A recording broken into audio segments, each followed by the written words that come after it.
Imagine getting up every day full of energy as if you were in your 20s again. What would that be like? What would it be worth to you? What is your health worth to you? Think about it. Your health isn't everything, but without it, everything else is nothing. And yet, too many of us are taking it for granted until something goes wrong. And no one wakes up hoping to be diagnosed with a disease or chronic illness. And yet, we've never been taught how to be proactive in our health through our school or public health. As a registered health coach and integrative health practitioner, I believe it's time this information is made available to everyone. Combining new knowledge around your health and the ability to do my functional medicine lab tests in the comfort of your own home will allow you to optimize your health for today and all your tomorrows. Don't wait for your wake-up call. Welcome back to another episode of the Don't Wait for Your Wake Up Call podcast. I am here with Malcolm Grissom in another special Podapalooza episode. Welcome, Malcolm, to the show. I'm excited to have you here. I'm excited to be here. Thanks so much.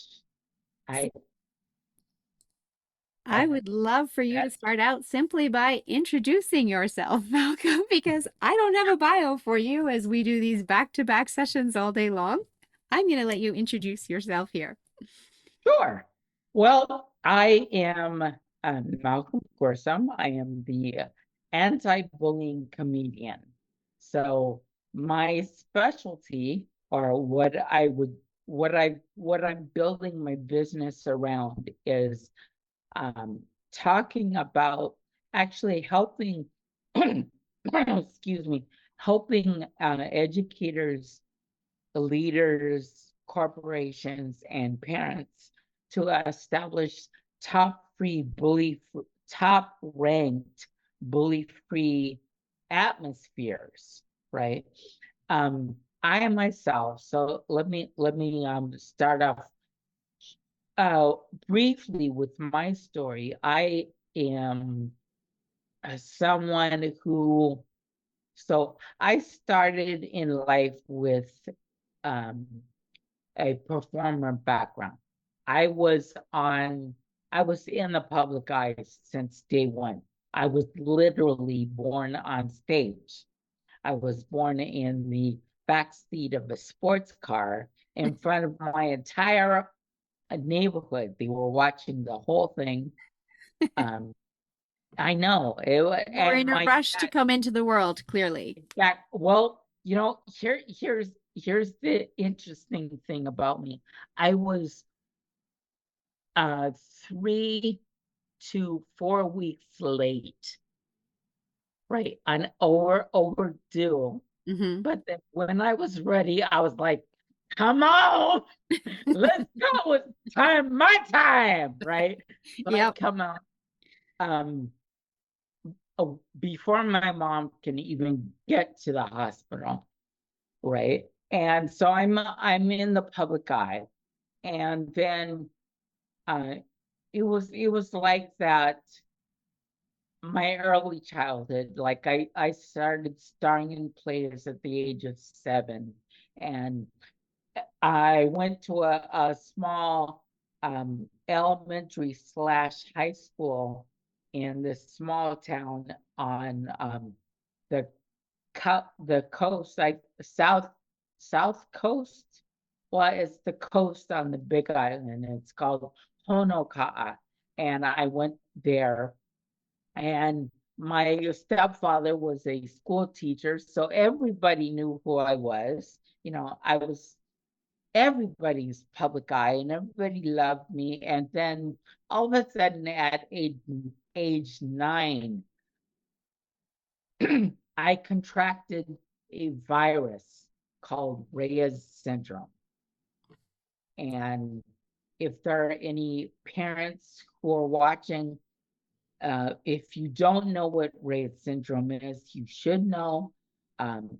It is, so if you pick up a bottle of aspirin now, you get these warning signs. Don't give this to children. Because it can cause Reyes syndrome. So what Reyes syndrome is a virus that attacks the brain cells and the liver cells. And um, most children who get, and I say children because it's mainly a childhood disease, but it affects all ages.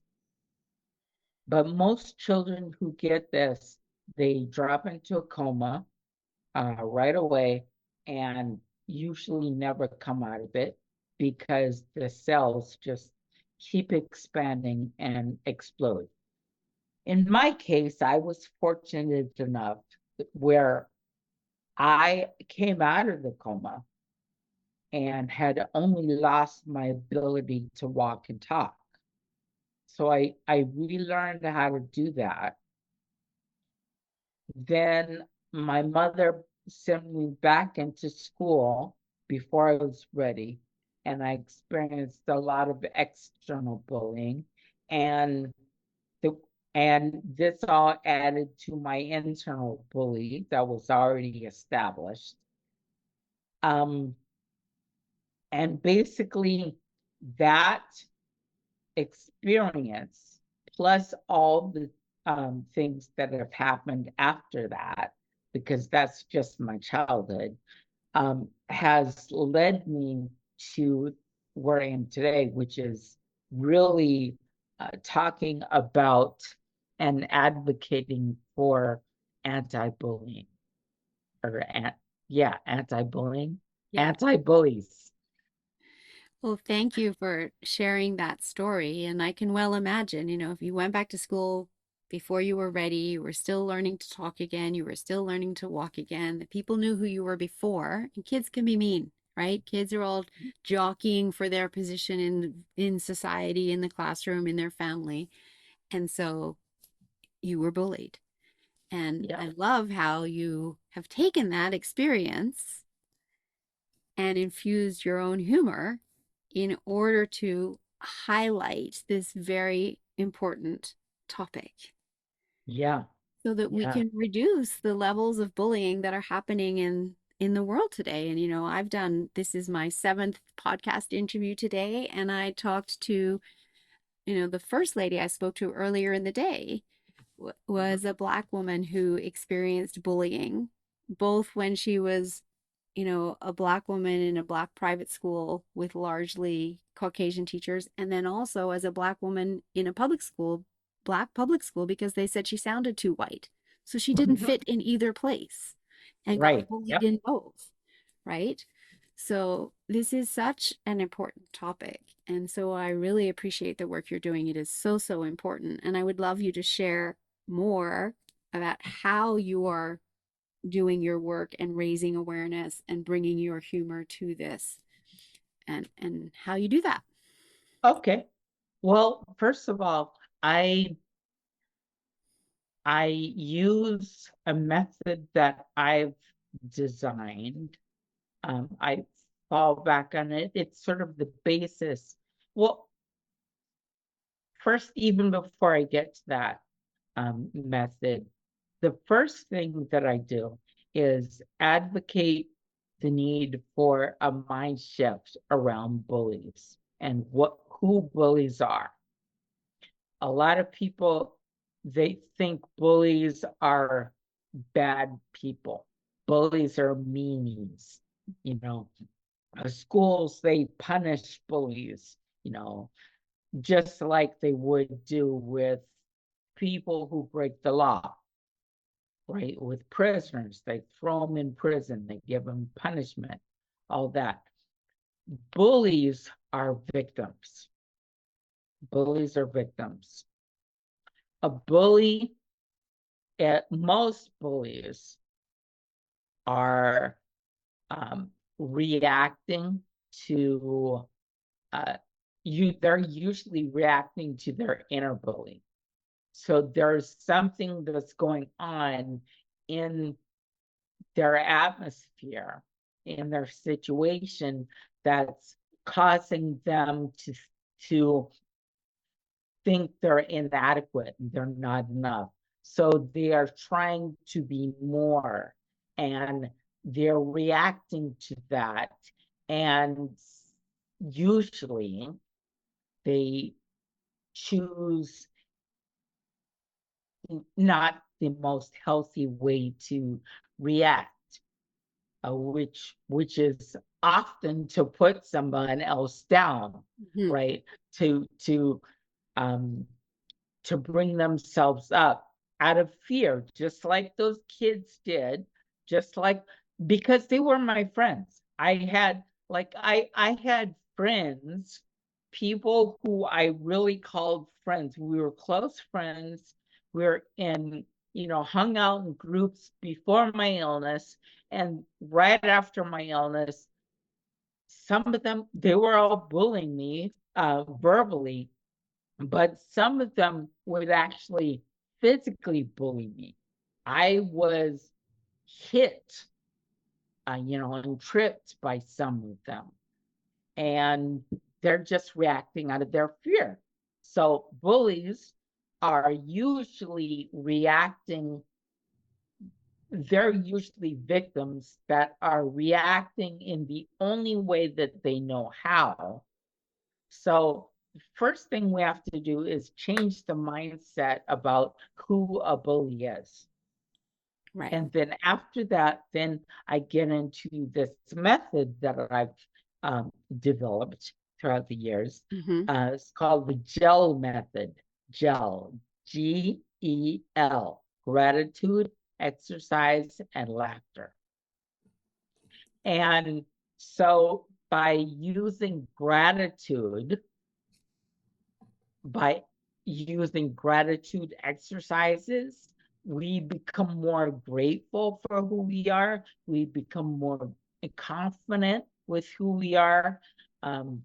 Affirmations, all of these, they fit into gratitude, basically, and that helps us become more confident and have a better self-image, right? Then there's exercise. And moving the body, first of all, there are so many physiological benefits from moving the body and the bones. First of all, just the simple act of raising your arms like this, you're bringing more oxygen into your body.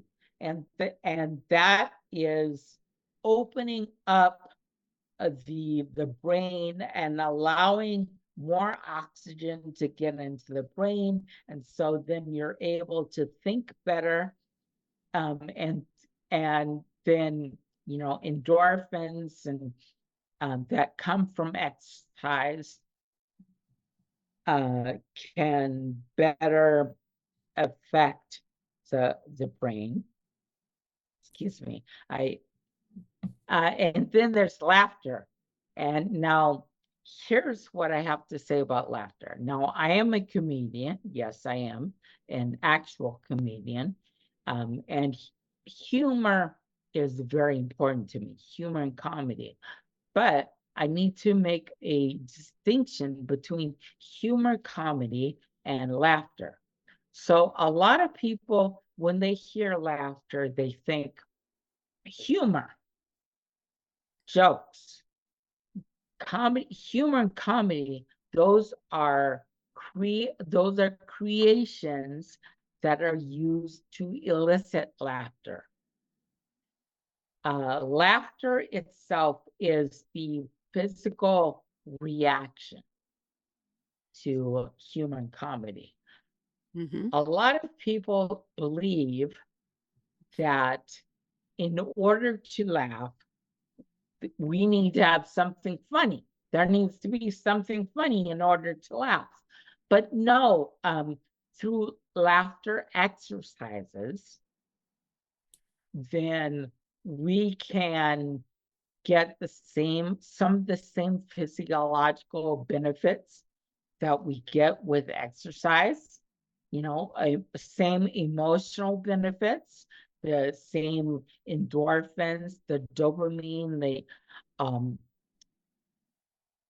they all go to inspire, wake up the brain and make us more alive.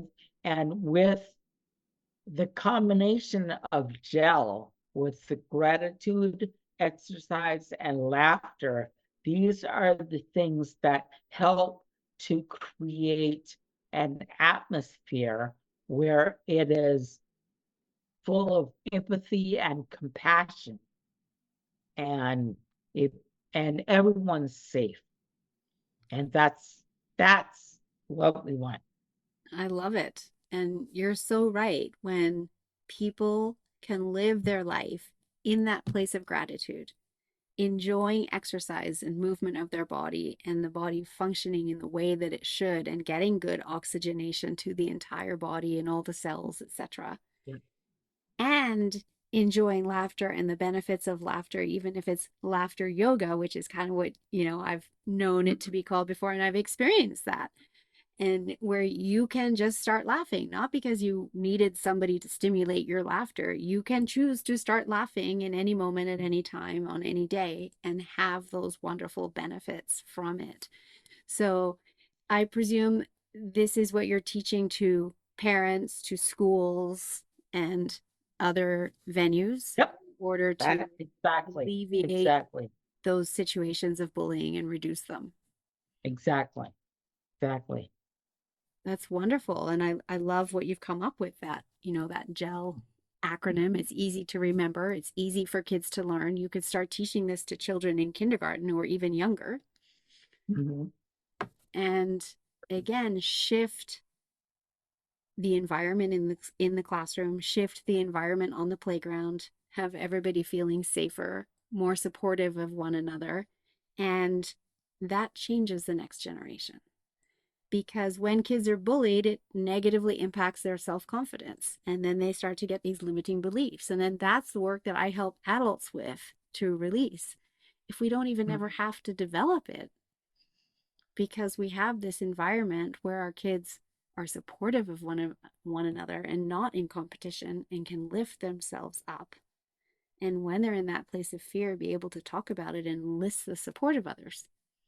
We don't have all the bullying. Mm-hmm. But yep, So, that's and another benefit to that, it from the school or even the office, but right now let's look at the school. Another benefit to that is when that environment is established, then the children perform better. They yes, learn, they have they'll learn better, they'll yeah, perform better. Teachers will want to be at that school because even though teachers aren't paid what they should be, and we all know that, and it's been like that for years and years and years and years, still teachers want to teach. One of the biggest reasons teachers are leaving is the atmospheres. It's the bullying. It's all of that mess out there. And so once we establish this atmosphere, this takes care, instead of slapping a band-aid on a problem, which is unfortunately how a lot of um, school districts handle it right now. Um,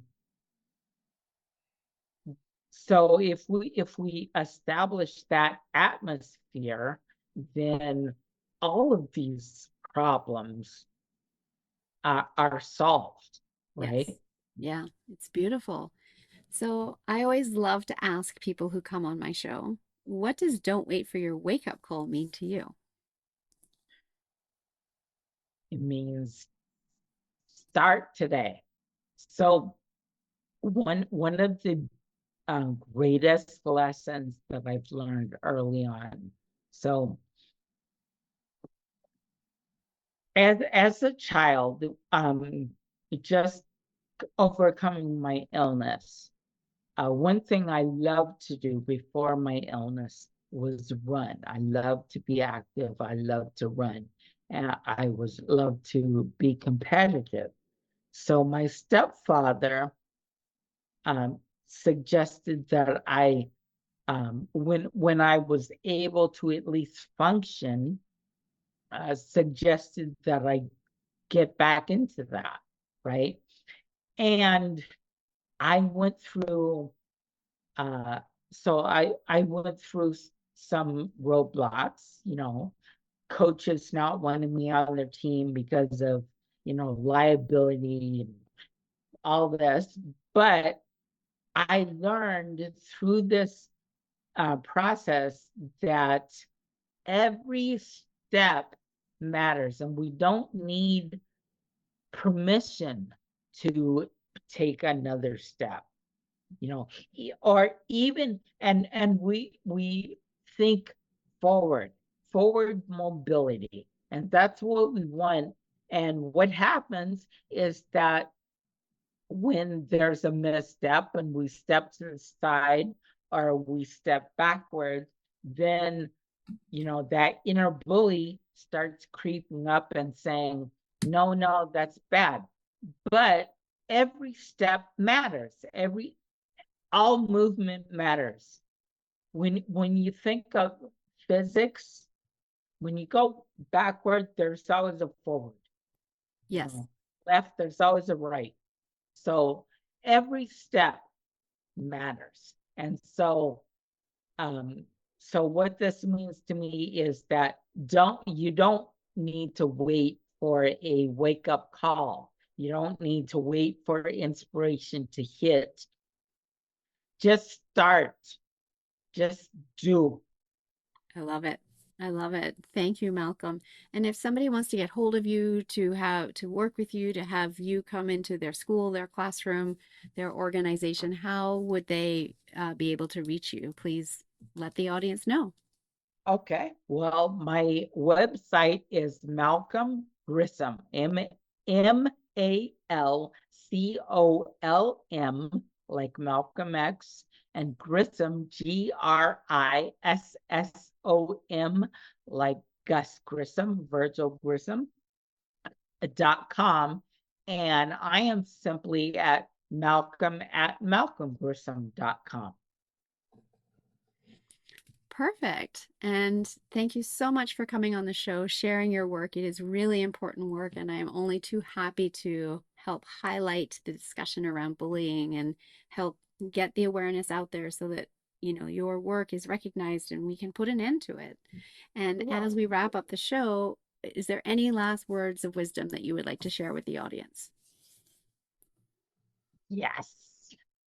Keep laughing. Keep laughing. Always look. There's always laughter and happiness is the choice. And so just make that choice to keep laughing. I love it. Very profound, yet very simple. Thank you so much for coming on the show, Malcolm. And I just want to thank my audience too for tuning in every week and learning from all of the amazing guests that I have on this show. There's a golden nugget, at least one in every single show. So thank you for tuning in. And if you heard something today that you know someone else in your life needs to hear, please share this episode with them and come back and join us again next week. I'm excited to share with you a new program in 2025 that my training partner, Billy Admi, and I are launching. It is taking place in Q1 2025, and it will bring you to a master practitioner level of NLP, timeline therapy, hypnotherapy, and NLP results coaching. And what this means is with this level of training, you will be able to guarantee your client results to them in writing. And no one else can do that as a coach. So it's very powerful.